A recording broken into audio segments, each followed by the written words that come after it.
Alhamdulillahilladzi an'amana bi ni'matil iman wal islam wal ukhuwah. Asyhadu an la ilaha illallah, asyhadu anna Muhammadan abduhu wa rasuluh. Allahumma shalli ala sayyidina Muhammad wa ala ali Muhammad.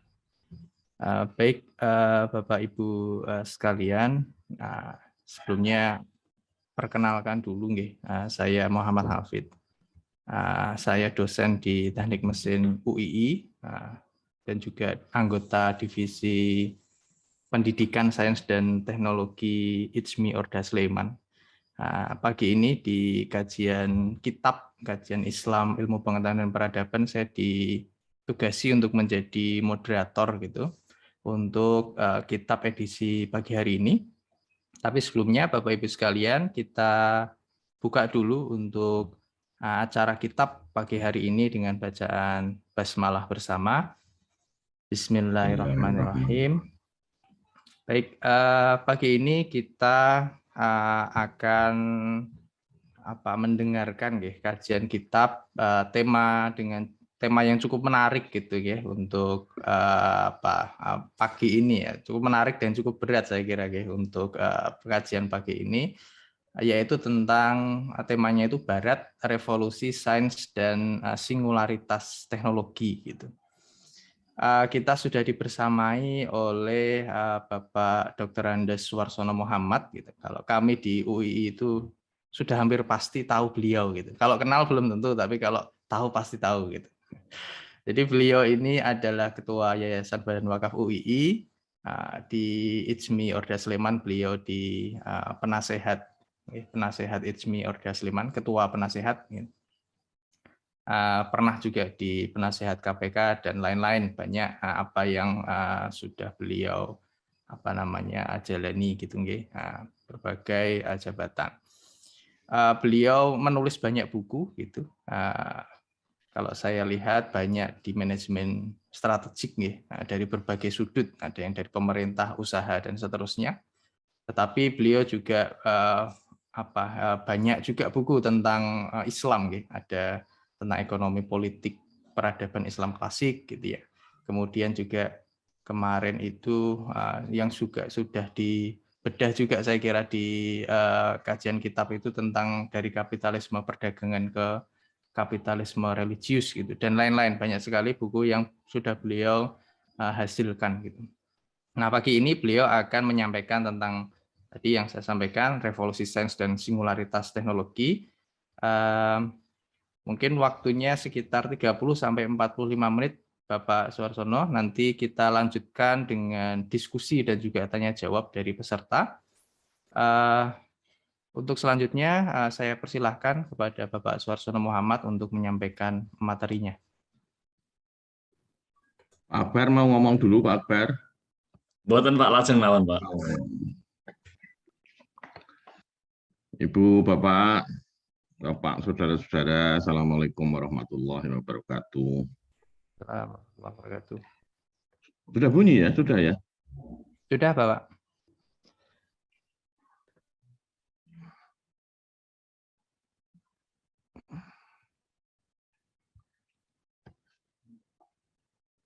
Saya ucapkan terima kasih pada ITSMI Sleman, khususnya Pak Ketua dan pengurus, Pak Hafid, itu yang telah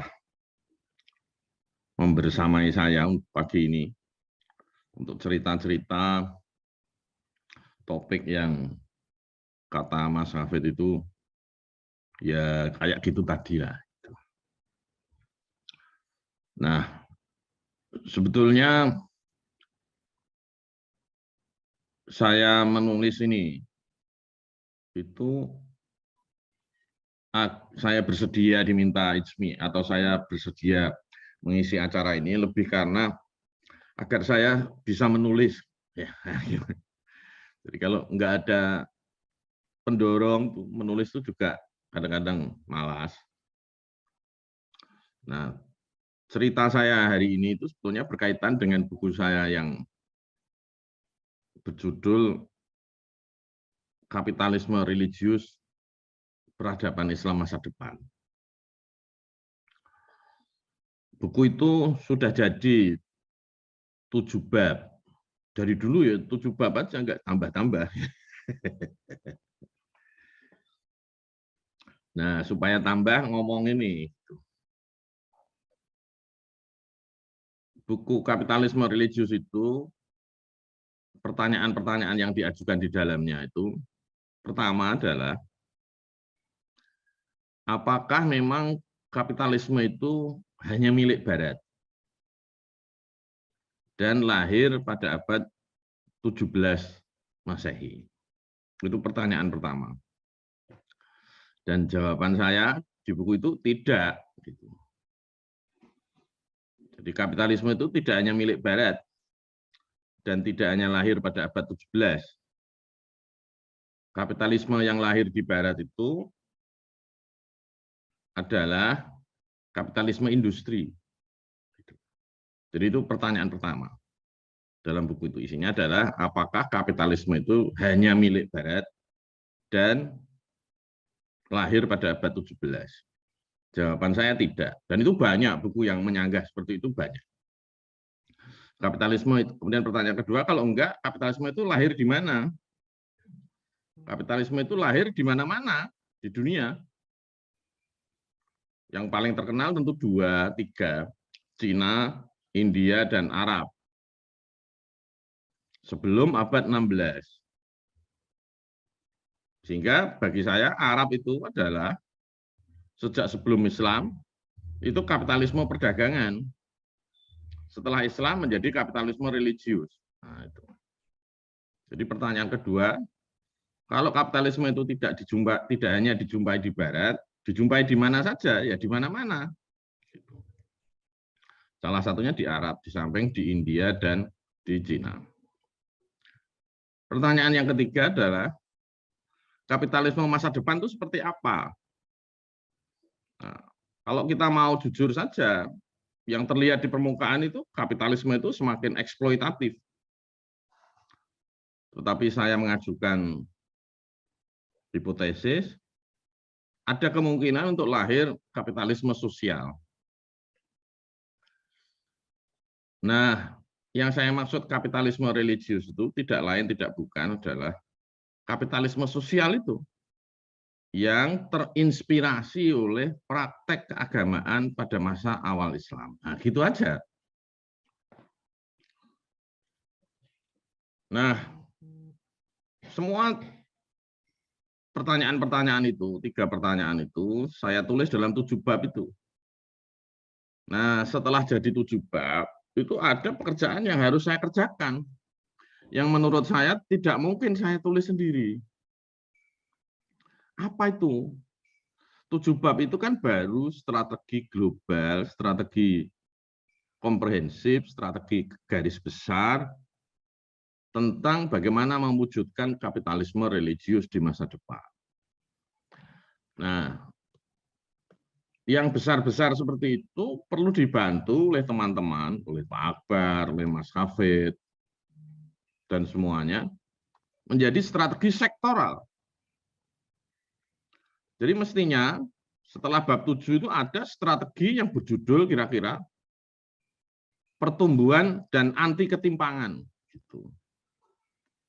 Itu tulisannya Mas Akbar di situ. Bukan tulisan saya. Ya, saya bisa nulis, tapi harus pakai perjuangan. Sekalipun di buku yang garis besar itu, 7 bab itu sudah ada bahwa esensinya itu kapitalisme religius itu pertumbuhan dan anti ketimpangan, pertumbuhan dan inklusivitas. Harusnya ada lagi yang menulis strategi pendidikan, gitu. Ya ini orang pendidikan Islam di masa depan. Kemudian ada yang menulis strategi pembangunan kebudayaan Islam di masa depan. Ada strategi yang menulis tentang strategi dakwah, strategi komunikasi Islam di masa depan. Nah sekarang saya cari-cari yang kira-kira saya bisa tulis dan kemudian menggigit gitu. Saya bisa tulis dan kemudian menjadikan orang lain, wah ini perlu nih dilihat nih. Itu saya milih teknologi. Jadi saya menulis bab 8 dan bab 9 itu tentang teknologi. Bab 8 itu saya tulis teknologi di Barat. revolusi sains itu sejarahnya, dan singularitas teknologi itu masa depannya. Jadi harus begitu, harus dua. Setiap bab itu isinya harus dua. Sejarah, supaya kita mantap loh, kita itu tahu ceritanya gitu. Dan yang kedua adalah bukan sekedar perakiraan masa depan, tapi juga skenario kita tentang masa depan. Gitu. Jadi babnya harus gitu. Sejarah dan masa depan, sejarah dan masa depan gitu. Setiap bab itu gitu, sejarah dan masa depan. Nah, yang bab 9, Bapak-bapak, Ibu-ibu, itu adalah Islam dan Sains. Anak judulnya menemukan peta jalan akselerasi. Oh gitu. Ya nggak tahu, siapa tahu nanti diberi kesempatan lagi oleh Pak Akbar 1 tahun lagi misalnya untuk cerita tentang Islam dan Sains, atau 6 bulan lagi siapa tahu udah jadi, tentang peta jalan, mencari peta jalan, menemukan peta jalan akselerasi. Gitu. Itu juga isinya sejarah, sains dan teknologi pada masa Islam dan rancangan masa depan. Gitu. Nah, sekarang kita mulai cerita tentang revolusi sains dan singularitas teknologi di Barat. Nanti kalau waktunya habis dikasih tahu ya Mas Hafid ya. Baik, Pak. Ya. Jadi pertama gini, saya ini kan ilmuwan sosial ya, manajemen lah aslinya, manajemen strategi ya, belajar sedikit-sedikit economics gitu, political economics. Jadi kalau saya menulis teknologi itu ya masih di pinggiran gitu kira-kira. Bapak-bapak Ibu saya kira jauh lebih banyak yang ahli tentang teknologi. Mas Hafid ini sah menulis ini gitu kira-kira ya. Ya, juga yang lain. Nah, tetapi ada beberapa ilmuwan sosial itu yang secara sungguh-sungguh memberikan perhatian pada sains dan teknologi. Tidak banyak sih. Misalnya yang pertama yang saya harus tunjukkan itu Alvin Toffler. Ya. Ini tag-nya ini 9 halaman. Lumayan lah 9 halaman 1 spasi, tapi belum selesai ya. Nah, Alvin Toffler itu dulu menulis buku, salah satunya adalah Gelombang Ketiga itu, The Third Wave. Di situ Alvin Toffler itu juga cerita bahwa bagaimana dia menemukan nama Third Wave. Ternyata, Bapak Ibu, dia itu dimulai dari kebingungan. Kebingungan ketika sekarang ini banyak dinamai, sekarang ini maksudnya pada zaman Alvin Toffler menulis itu, Second Industrial Revolution. Ada juga yang beri nama Space Age, ada yang beri nama Information Age, ada yang beri nama macam-macam lah. Tapi menurut dia, seluruh nama yang sudah ada itu tidak bisa menggambarkan apa peristiwa yang sedang berlangsung ini. Karena saking dahsyatnya. Ya, jadi peristiwa perubahan teknologi pada zaman itu, zamannya Alvin Toffler menulis itu sudah disebut sebagai sangat dahsyat, dan kemudian dia menyebut sajalah revolusi ketiga. Setelah revolusi pertama itu revolusi pertanian, revolusi kedua revolusi industri, dan kemudian dia sebut ini sebagai revolusi ketiga. Apa yang dahsyat itu?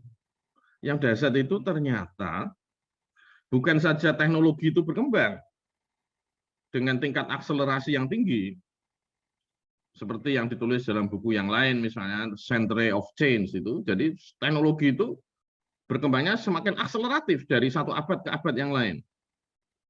Tapi yang ditakutkan oleh Alvin Toffler adalah betapa dahsyatnya efek struktural negatifnya. Jadi efek negatifnya itu tidak hanya negatif gitu saja, tapi ada efek struktural. Nah, apa yang disampaikan oleh Alvin Toffler ini diamini oleh Fukuyama.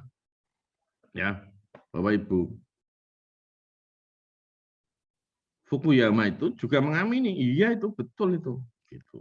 Ya, Bapak Ibu kan mengenal Fukuyama itu sebagai penulis buku The End of History and the Last Man.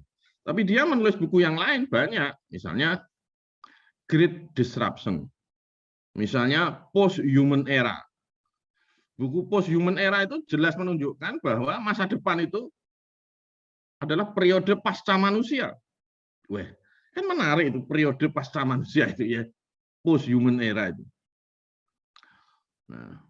Nah, untungnya saya itu sedikit menolak lah pada ramalan-ramalan masa depan. Saya terima saja, saya seleksi gitu, saya cermati. Saya termasuk orang yang lebih baik mencermati lebih dulu daripada segera menolak. Gitu. Ya. Apa yang digambarkan oleh Alvin Toffler itu, menurut Fukuyama makin hari makin parah. Bahkan kalau Alvin Toffler itu lebih cenderung hanya melihatnya dari sisi teknologi informasi, revolusi teknologi informasi, Fukuyama nggak begitu khawatir. Yang dia khawatirkan betul adalah ketika revolusi bioteknologi itu terjadi. Dan yang sangat dasar, kata Fukuyama, adalah kalau bareng terjadi revolusi teknologi informasi dan revolusi bioteknologi. Itu bareng. Dan menurut dia, sekarang ini berlangsung dua-duanya. Gitu. Misalnya, saya ini membaca buku ini, misalnya. Code Breaker. Wah, ini menggambarkan bagaimana ini. Ada profesor di Harvard, penerima Nobel, yang bercerita bahwa bukan lagi persoalan untuk melakukan perubahan gen, perubahan genetika sebelum bayi itu lahir. Itu bukan persoalan lagi. Ini buku terbit tahun 2021, Bapak Ibu. Ya, jadi betapa dahsyatnya dunia ini. Ini adalah bentuk dari revolusi bioteknologi. Gitu, ya. Nah, yang paling dikhawatirkan oleh Fukuyama adalah, Bapak Ibu, dia bilang, kalau revolusi teknologi informasi itu manusia itu senang. Banyak yang senang. Tapi kalau revolusi bioteknologi itu bukan banyak yang senang. Semua senang. Gitu. Merasa happy. Gitu. Karena memiliki kesempurnaan genetika itu cita-cita manusia yang sangat lama. Jadi dia happy aja. Saya tambah cantik, saya tambah pinter, saya tambah sehat. Semua bisa diselesaikan dengan genetika. Di sisi lain, Fukuyama tetap mengatakan bahwa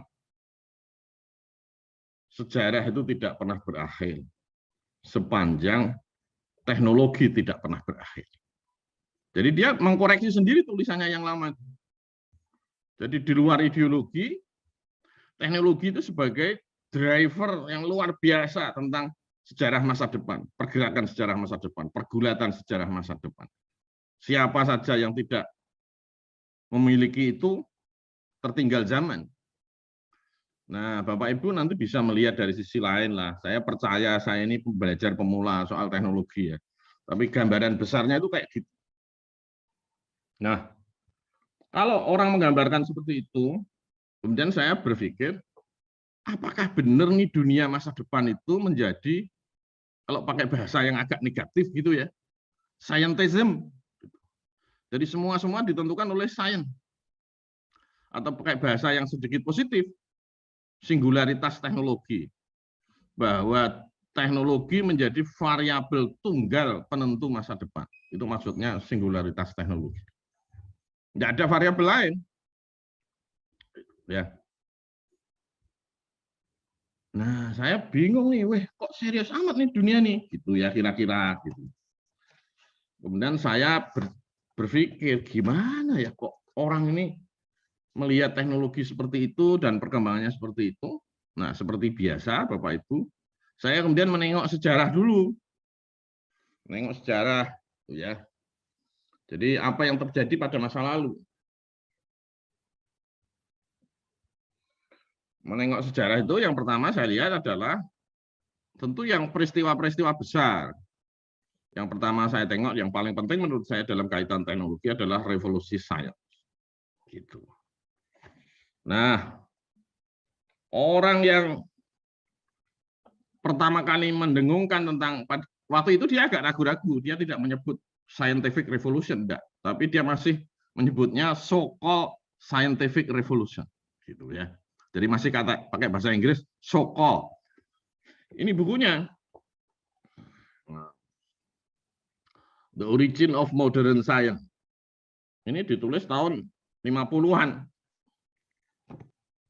Ya, nah, untung saya ini punya teman yang baik gitu, yang tiap saat itu kalau saya tanya buku itu, kalau nggak ketemu aslinya itu saya mesti ketemu e-booknya. Jadi 90% ketemu itu e-booknya. Jadi kalau saya nggak ketemu buku aslinya, sekalipun saya nggak pernah happy ya punya e-book itu, nggak pernah happy 100%. Itu ada saja teman yang menolong nih, teman baik sekali. Jadi saya selalu dipasok, ini Mas e-booknya gitu. Wah, jadi saya happy tambah semangat. Nah, ITSMI ini menyemangati saya juga, karena kalau teman saya tadi menyemangati memberi e-book, memberi materi, ITSMI ini memberi forum, ya kan? Forum itu kan harganya mahal sekali, ya enggak? Forum itu sebagai salah satu arena untuk menyebarkan gagasan. Nah, ada dua pendapat tentang revolusi sains. Pendapat yang pertama mengatakan bahwa revolusi sains itu ada. Gitu. Ya, revolusi sains itu ada. Yang kedua mengatakan revolusi sains itu enggak ada, itu bikin-bikinan saja. Bikin-bikinan itu maksudnya adalah bikinan orang yang sejarawan kontemporer dan kemudian memberi nama pada saat itulah terjadi revolusi sains. Yang ada adalah evolusi aja. Gitu. Itu pendekatan yang kedua. Nah, untungnya saya itu belajar political economy.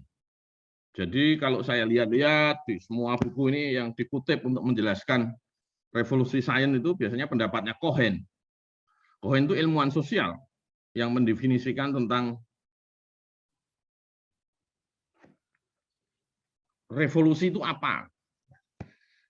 Nah, saya karena ilmuwan sosial, saya tahu ada buku lain yang jauh lebih gagah, yang paling klasik menurut saya. Itu buku yang ditulis oleh Crane Brinton dengan judul The Anatomy of Revolution. Gitu, ya. Buku itu mungkin terbit tahun 40 apa ya, The Anatomy of Revolution. Dan bukunya Theda Skocpol judulnya State and Social Revolution. Menurut saya buku itu lebih jelas menggambarkan apa itu revolusi. Nah, apapun penjelasannya, tapi kira-kira yang disebut revolusi itu drastic sudden substitution of one group diganti oleh yang lain dalam political change. Jadi yang paling pokok itu adalah sudden, drastic, dan ada perubahan sebelum dan sesudah revolusi. Itu berbeda sama sekali. Nah, orang yang berpikir bahwa ada revolusi sains itu menunjuk bahwa abad yang paling sering ditunjuk itu abad 16 dan 17. Sekalipun berbeda-beda detailnya ya, ada yang menunjuk 1543 ketika Copernicus menyelesaikan bukunya dan macam-macam lah detailnya. Abad 16 dan 17 itu berbeda dengan abad sebelumnya dalam soal sains dan teknologi. Gitu ya. Apa perbedaan itu? Perbedaan itu adalah ini yang paling pokok.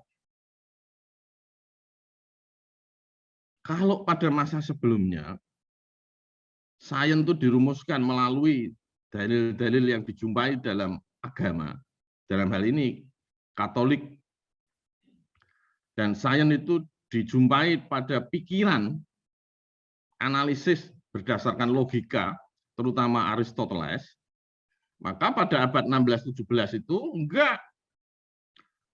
Sains itu sepenuhnya adalah urusan reason, urusan akal sehat.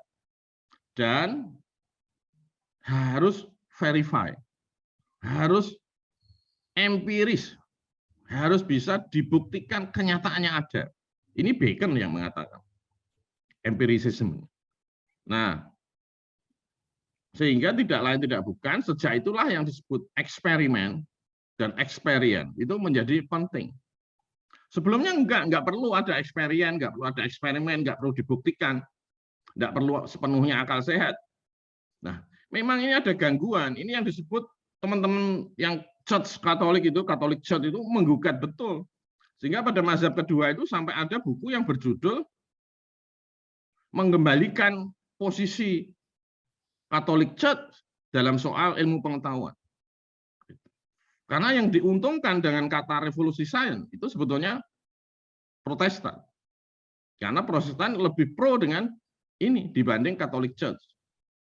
Banyak tulisan yang menggugat tentang yang mazhab kedua itu, yang mazhab evolusionis itu, yang menggugat bahwa enggak sejelek itulah gitu, pandangan kami tentang sains.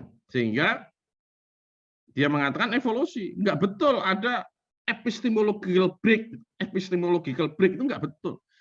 Jadi tidak ada keserta-mertaan sesuatu yang terputus betul. Itu enggak ada. Ya kan? Kalau Bapak kan bisa lihat karya Copernicus, karya Galileo, karya Kepler, karya Bacon, dan semuanya itu dari orientasinya pada bumi sebagai pusat alam semesta dan kemudian menjadi matahari. Sampai mereka juga mencoba merevisi tentang sebetulnya hukuman yang diberikan oleh Catholic Church pada Galileo itu tidak seberat itu. Wah, ada macam-macam. Nah, yang paling pokok adalah apa yang menjadi latar belakang adanya revolusi sains itu. Ternyata Bapak Ibu, yang paling pokok itu kalau saya boleh sebut-sebut gitu, itu Renaissance dan humanisme. Ya. Tapi nanti akan saya tambahkan yang di dalam banyak tulisan juga disebut, yaitu karena Barat itu memiliki kesempatan untuk belajar pada Islam. Banyak itu nggak usah ditutup-tutupi. Dari ilmuwan Bapak sains, Bapak sejarah sains George Sarton itu dari awal tahun 1928 dia sudah menulis bagaimana Barat itu belajar pada Islam. Nah, untungnya saya itu ya punya bukunya Sarton, bukunya siapa-siapa itu karena saya punya teman baik itu. Jadi ya. Nah, kalau saya nunggu diimport ya pertama nggak datang-datang. Kedua kalau ada. Ketiga ya mesti lebih mahal. Tapi kalau ada saya tetap beli, kalau ada loh ya. Jadi saya tidak usah pesan. Jadi bahwa Barat itu belajar pada Islam itu iya. Itu sama menurut saya, nggak usah dibesar-besarkan. Sama dengan Islam belajar dari Yunani, gitu. Islam belajar dari Greek pada masa sebelumnya. Jadi sains itu bukan sesuatu yang kemudian milik satu peradaban. Jadi kalau Barat belajar sama Islam itu ya biasa. Sama Islam belajar dari Barat itu biasa. Kalau Barat menolak tidak pernah belajar pada Islam, bilang begitu ya biasa itu untuk menjaga diri sendiri. Nggak usah dibesar-besarkan. Yang paling penting justru menurut saya adalah bagaimana Islam itu sekarang belajar lagi dari Barat yang bisa dipelajari. Tentu tidak semua diambil, gitu. Kan ada orang yang membangga-banggakan Barat maju itu karena Islam, ya sama aja. Islam dulu ngerti ya karena belajar dari Yunani gitu soal saya. Jadi nggak usah dibesar-besarkan lah. Malah lucu. Nah, kritik yang paling keras dari revolusi sains itu adalah pada saat abad 16-17 itu belum ada tuh sains itu, belum ada. Yang ada itu sering disebut sebagai natural philosophy, filosofi tentang alam semesta. Jadi kok disebut sains barangnya belum ada. Nah, perdebatan tentang itu ada, misalnya ada buku judulnya, ini misalnya Rethinking the Scientific Revolution, ada ya buku judulnya Reappraisal of Scientific Revolution, gitu macam-macam lah, ya. Tapi juga ada yang sekarang ini yang mendesakkan kembali bahwa itu cuma penghalusan aja, yang benar adalah revolusi sains itu tetap ada, karena memang ada break yang jelas. Jadi saya sih melihat dari dua narasi ini tidak perlu kita perdebatkan siapa yang menjadi narasi pokok, narasi utama, master naratif gitu. Tapi saya kalau boleh, gitu, saya lebih cenderung menyatakan bahwa revolusi sains itu ada. Sekalipun ketika itu namanya masih natural philosophy. Nah, dari mana itu pada mulanya tahun revolusi sains itu pertama kali ada disebut oleh siapa ini Butterfield ini.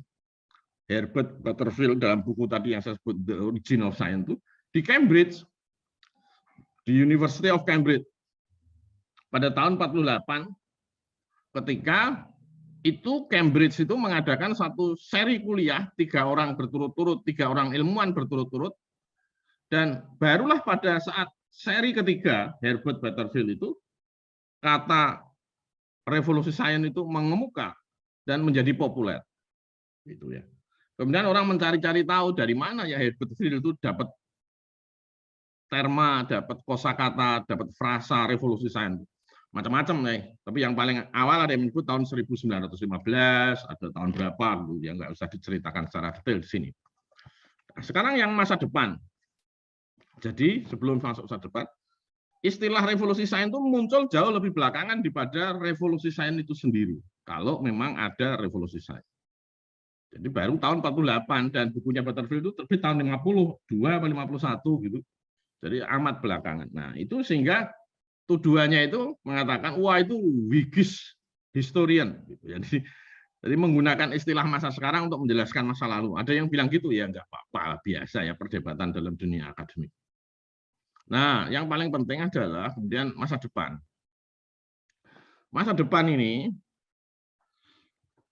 pertama kali saya kaget juga nih, ini ada buku nih ya. The Frontier of Knowledge, ditulis oleh fisikawan nih, Grayling. Nah, ini The Frontier of Knowledge. Ini terbit tahun 2021 juga. Asli ini. Jadi senang saya kalau punya asli itu saya senang. Saya kalau sama buku itu aduh senang sekali gitu ya. Kayak apa gitu ya. Kebahagiaan yang luar biasa. Enggak tahu saya diberi genetika seperti itu. Jadi saya bersyukur sekali itu diberi kecintaan untuk membeli dan membaca buku yang menurut saya itu moga-moga insya Allah itu ibadah saya gitu kira-kira ya. Nah, Grayling cerita Bapak Ibu, ternyata fisikawan itu pernah juga menilai bahwa akhir abad 19 itu adalah akhir perjuangan fisikawan. Jadi fisika itu sudah death, sudah mati pada akhir abad 19. Tapi ternyata enggak gitu. Jadi abad 20 ya ditemukan teori-teori baru, perkembangan baru yang signifikan. Gitu, ya. Jadi kalau pada tahun 80 90 itu lahir banyak buku yang isinya adalah The Death of Science, The Limit of Science. Apalagi lah banyak itu, saya punya beberapa nih. Itu ya seperti yang terjadi pada ilmu sosial. Ilmu sosial juga banyak begitu. Yang paling baru itu misalnya How Democracy Die, The Death of Democracy. Bahkan di ekonomi itu zamannya Pak Akbar, kita masih muda itu ada buku namanya Limits of Growth. Ya kan? Batas-batas pertumbuhan. Ternyata enggak, semua bisa diatasi.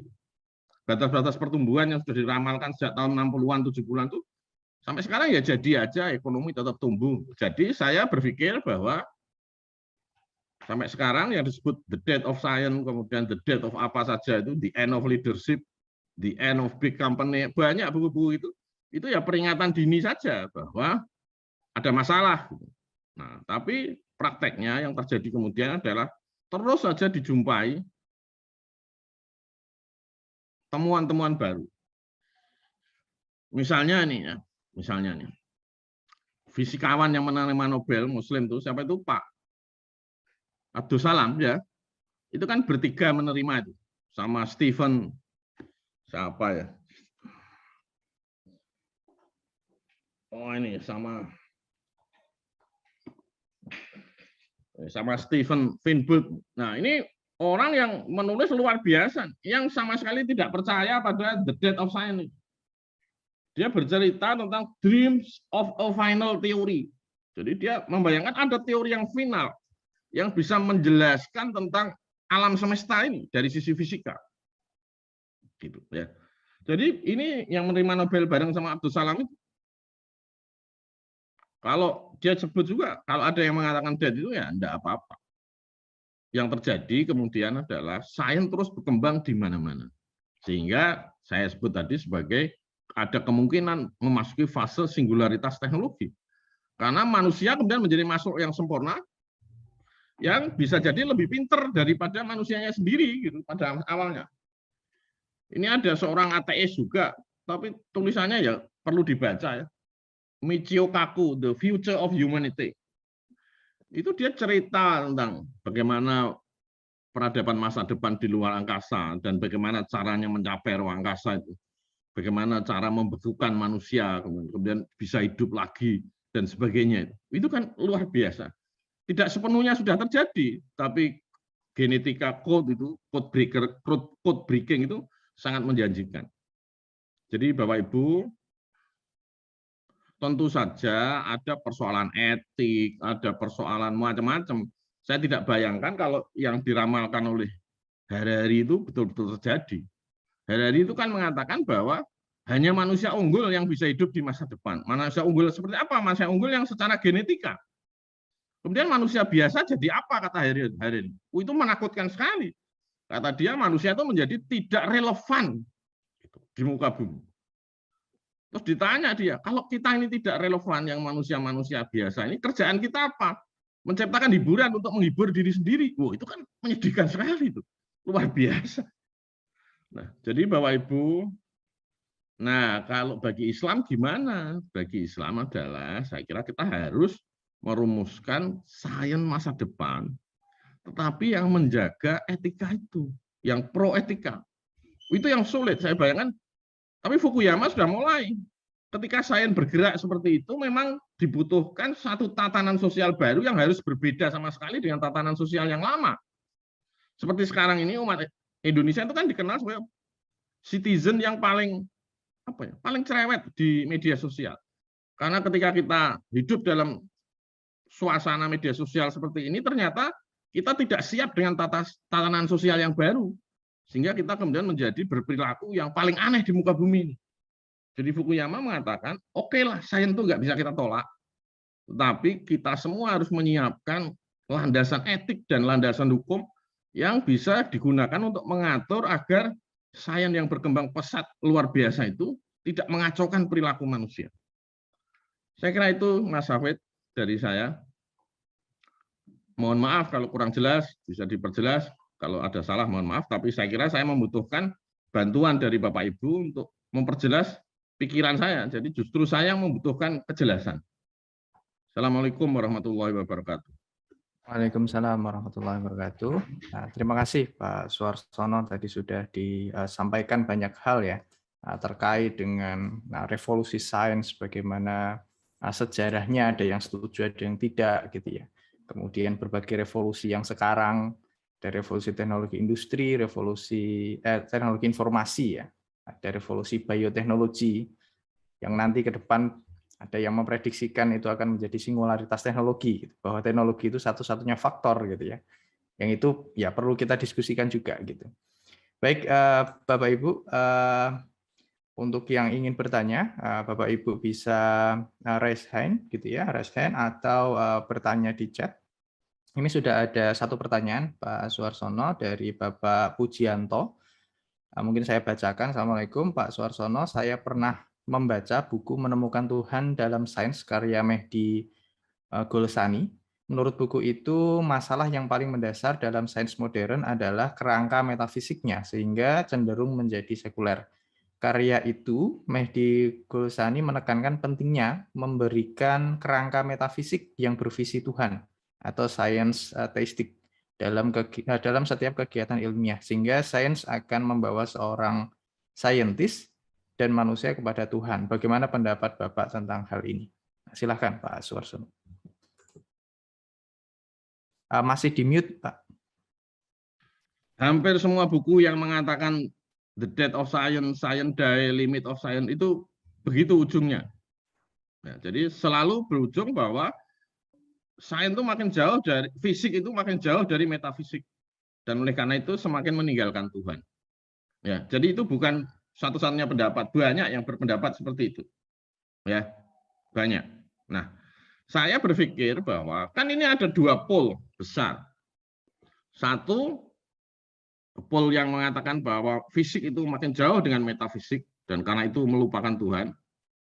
Tapi juga ada pol yang mengatakan yang berseberangan, sains itu memang makin jauh dari Tuhan dan karena itu tidak memerlukan Tuhan. Nah, saya ingin gitu ya, itu berdiri di tengah-tengah, gitu. Ya kan? Saya tidak ingin mbuh iso mbuh ora ya. Tidak sains kemudian anti Tuhan, tapi tidak matinya sains anti Tuhan, tapi saya memilih sains jalan terus tapi tetap bertuhan. Itu kan nulis yang sulit tuh. Tapi kalau saya nggak mau kerja keras, nggak mau nulis yang seperti itu, lah untuk apa ya? Gitu kira-kira gitu ya. Jadi kalau saya mengikuti tulisan-tulisan yang Sudahlah anti sains tapi bertuhan, gitu ya. Atau pro sains tapi tidak bertuhan, saya memilih pro sains dan pro Tuhan, gitu. Apa mungkin? Mungkin, karena ada juga bukunya yang seperti itu, gitu ya. Jadi ada aliran ketiga sesungguhnya yang jarang ditengok. Yang sering ditengok itu adalah aliran yang pertama, anti sains pro Tuhan. Yang kedua, pro sains anti Tuhan. Kenapa nggak menengok pro sains pro Tuhan? Dan itu ada. Cukup banyak buku yang menulis seperti itu. Jadi saya memilih jalan tengah yang seperti itu. Memang tidak mudah ya. Kalau jawaban hidup mudah itu kan gampang. Ya. Terima kasih. Baik. Mungkin ada lagi pertanyaan dari Bapak Ibu. Bisa raise hand atau langsung unmute juga bisa, atau tuliskan di kolom komentar.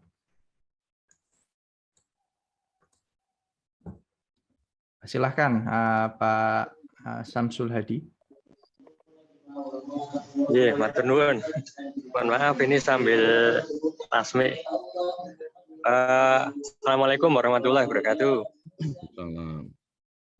Sudah kangen nih dengan Pak Warsono. Ini Iya, pembimbing Pak Samsul. saya dulu.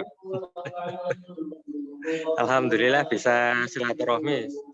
Sudah lama sekali nggak sempat ketemu dengan Pak Warsono. Nah, ikut nimbrung diskusinya tadi kok sangat menarik sekali. Jadi memang kalau saya sepakat dengan Pak Warsono bahwa pilihannya itu dari yang tiga tadi ya, kita pro sains dan pro Tuhan. Jadi bagaimana sains itu bisa mengantarkan kita untuk menyadari bahwa keberadaan sains dan manusia itu sebetulnya kalau kita mempelajari lebih lanjut, ujung-ujungnya adalah Allahu Akbar ya, Allah Maha Besar.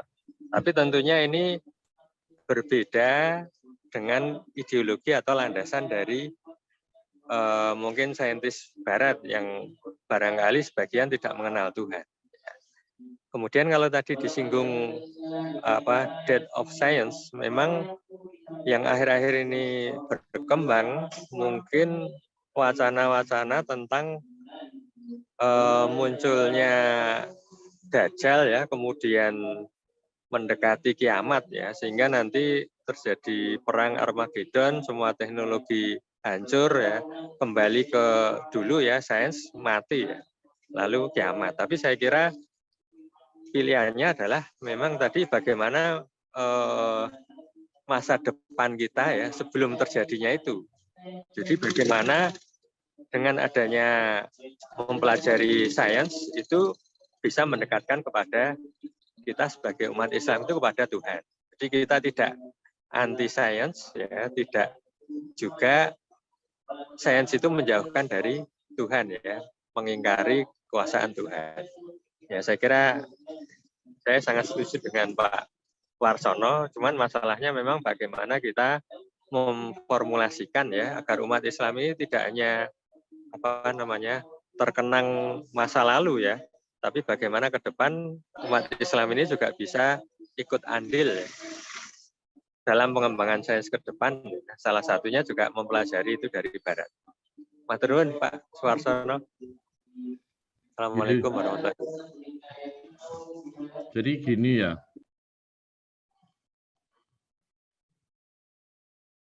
ketika Nabi Muhammad SAW itu masih hidup, persoalan akhir zaman itu juga dipersoalkan oleh umatnya.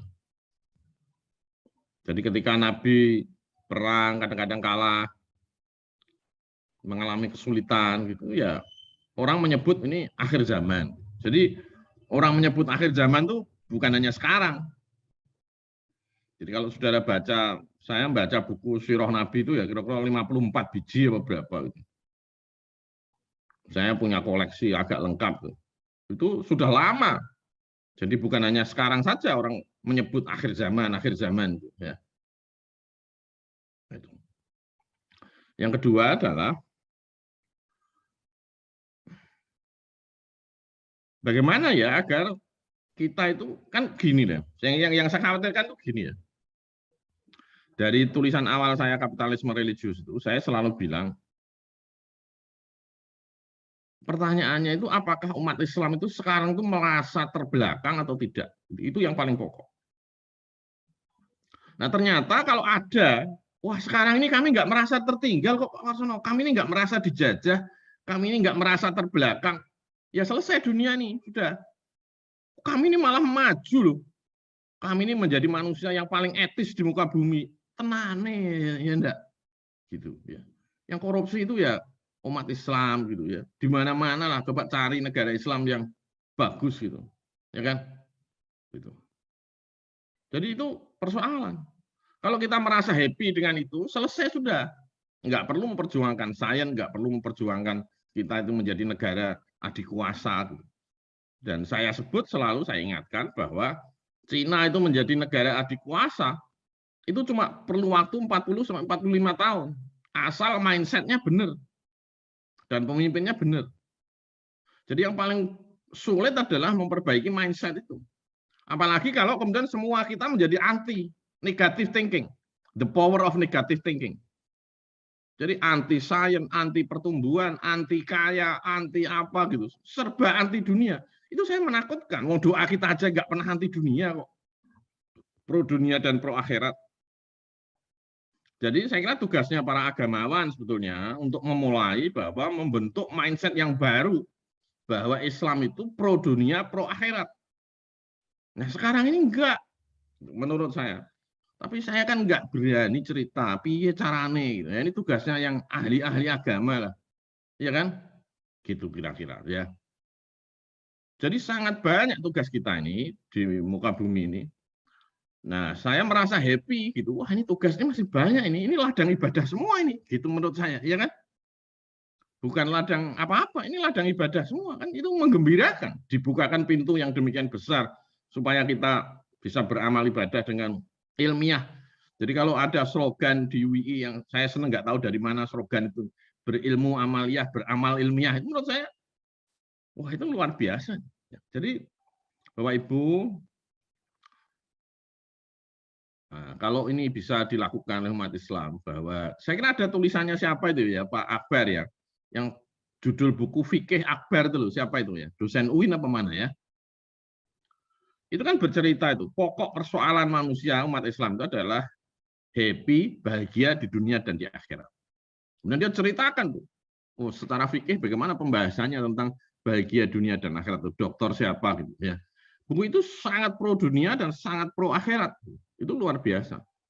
Nah, tapi kan sekuat apapun saya itu tidak mungkin saya bisa membaca buku itu dengan tadi detail, ngerti benar. Nah, sehingga saya minta teman-teman IJMI itu berbagi gitu, yang ahli pendidikan yang menulis pendidikan Islam di masa depan, ya entah apa isinya lah, gitu ya.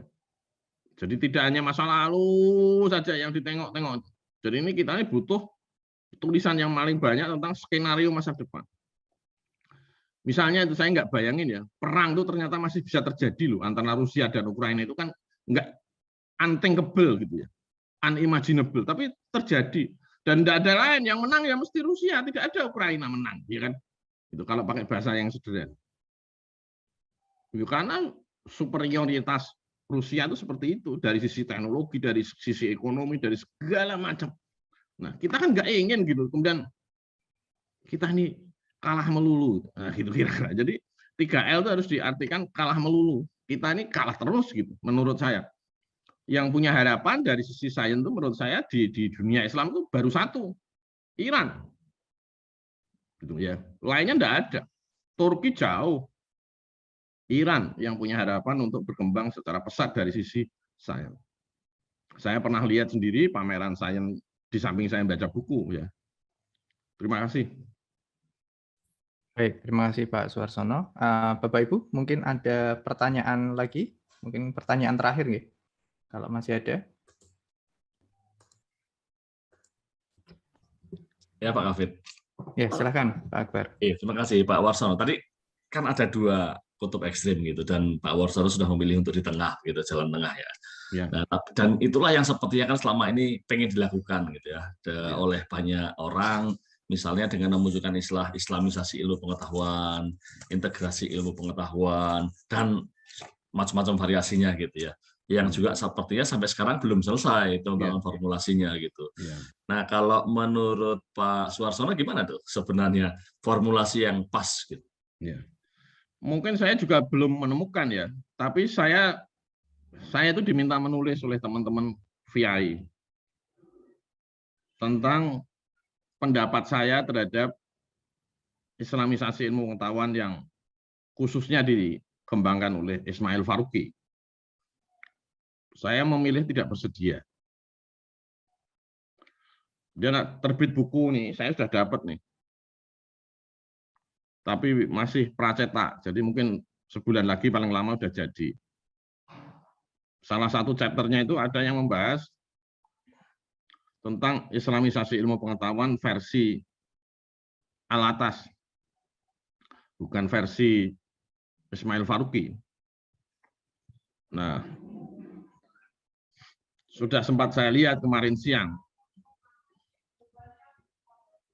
tulisan yang membahas tentang Islamisasi ilmu pengetahuan versi Al-Atas itu dibuka dengan mengutip pendapatnya Tibi. Saya lupa nama lengkapnya, tapi Tibi itu termasuk orang yang Basam Tibi. Basam Tibi ya. Ada beberapa, saya punya ada 6 atau beberapa itu ya di sini.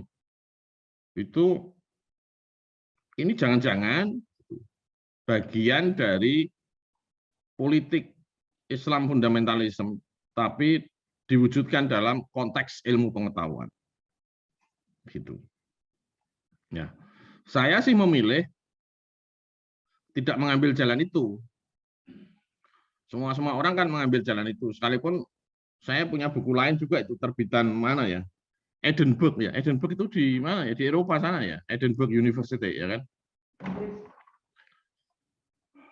Yang memberikan kritik banyak tentang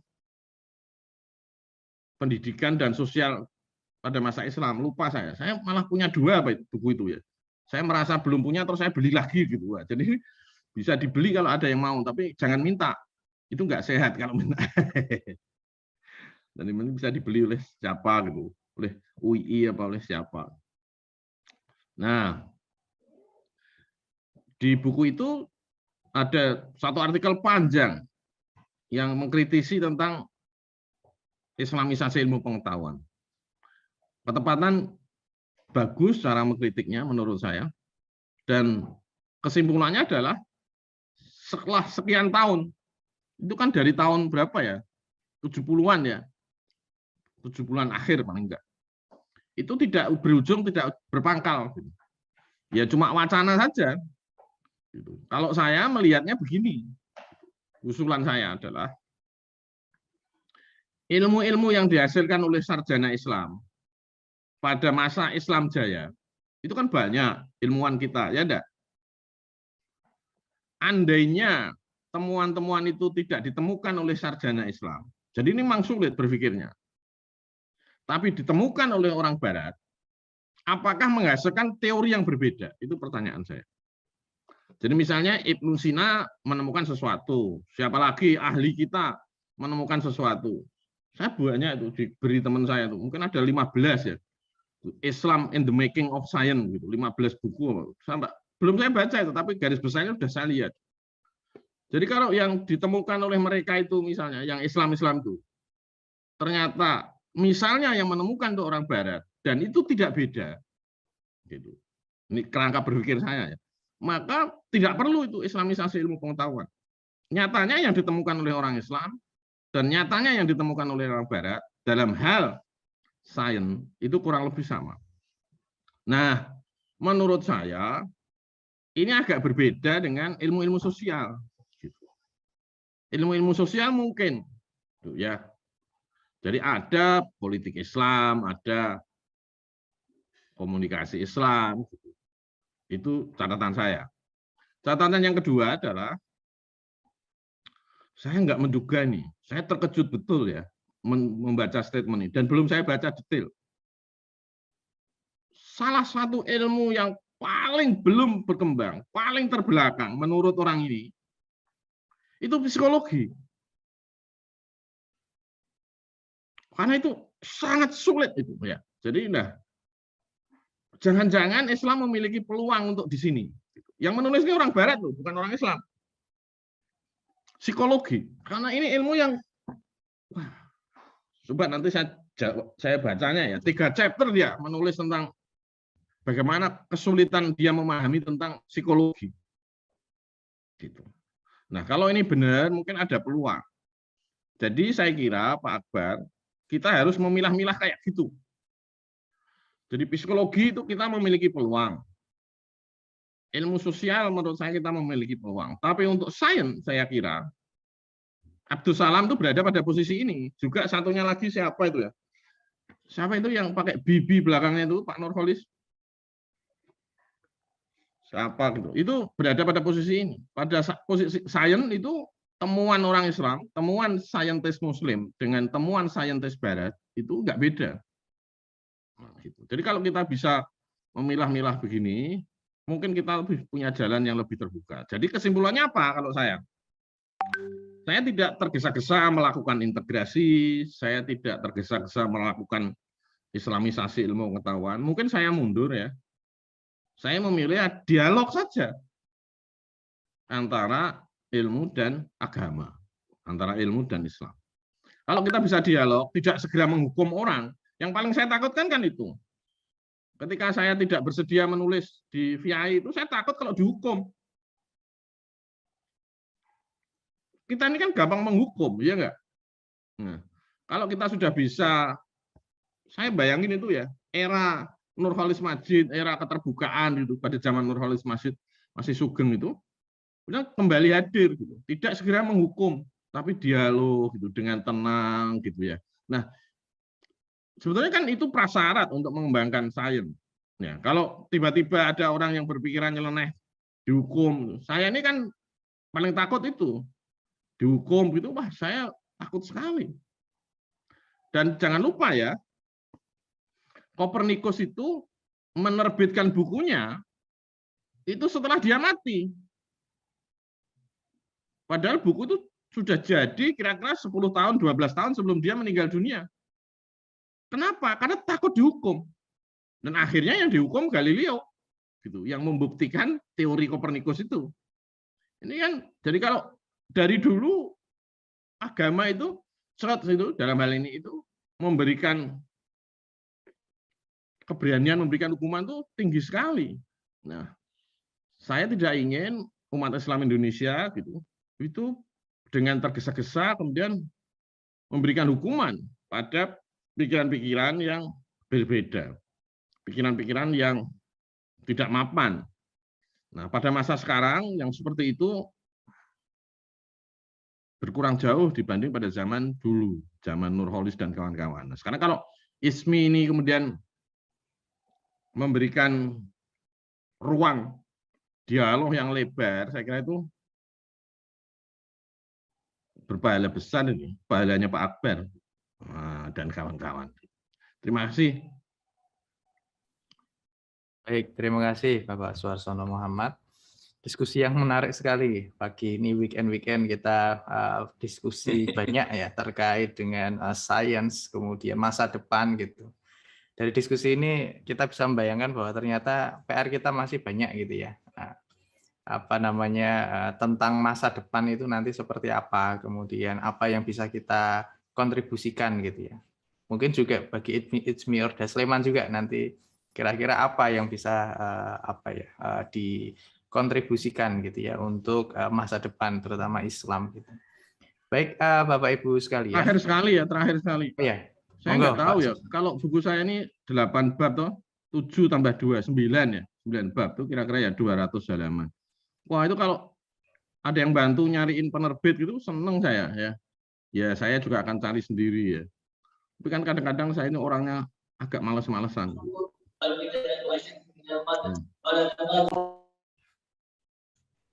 Ya gitu, terima kasih.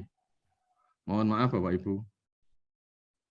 Baik. Ini banyak loh teman saya yang hadir nih ya. Mas Rofik, Mas Nurholis, Mbak Nela, siapa lagi nih? Mas Toto. Banyak juga ya. Terima kasih ya. Terima kasih ya. Mas Nano Prawoto ini dari UMY ini juga ya. Terima kasih. Mas Budiono. Siapa lagi nih? Mas, apa lagi ya? Terima kasih. Baik. Mungkin Pak Akbar ada tambahan sebelum kita tutup, Pak Akbar? Dari ISMI nggak ada gitu ya. Saya sendiri tapi sekedar sharing satu mungkin setengah menit. Jadi Pak Suarsono, saya memulai diskusi semacam ini dengan pertanyaan sederhana, Pak. Jadi what knowledge is Islamic gitu ya, what science is Islamic begitu. Dan itu paling nggak saya mulai dengan saya sudah membantu tulisan itu untuk Islamic Economics. Ketika saya meredefine Islamic Economics, saya mulai dengan pertanyaan pertama, what economics is Islamic gitu. Dan mungkin dengan logika berpikir yang sama, mungkin bisa diterapkan pada konteks yang lebih luas. Dan hipotesis saya sementara adalah seperti kata Pak Suarsono, antara social science dengan natural science akan beda penjabarannya gitu. Kalau social science saya lebih berorientasi pada melakukan perubahan dalam masyarakat, transformasional saya menyebutnya. Kalau natural science itu mungkin beda, tapi saya belum tahu jawabannya. Jadi, terima kasih Pak Hafid, ini diskusi yang sangat menarik semuanya. Sayangnya waktunya tidak cukup. Baik, Bapak Ibu sekalian, saya kira untuk diskusi kitab pagi ini kita cukupkan. Kita tutup untuk diskusi pagi hari ini. Sebelumnya saya ucapkan terima kasih kepada Bapak Suarsono Muhammad untuk materinya dan juga Pak Akbar. Kita tutup Bapak Ibu sekalian untuk kajian kitab pagi hari ini dengan bacaan hamdalah. Alhamdulillahirrahmanirrahim. Terima kasih. Mohon maaf atas segala kekurangan. Saya tutup. Assalamualaikum warahmatullahi wabarakatuh. Waalaikumsalam. Terima kasih Mas Raufik.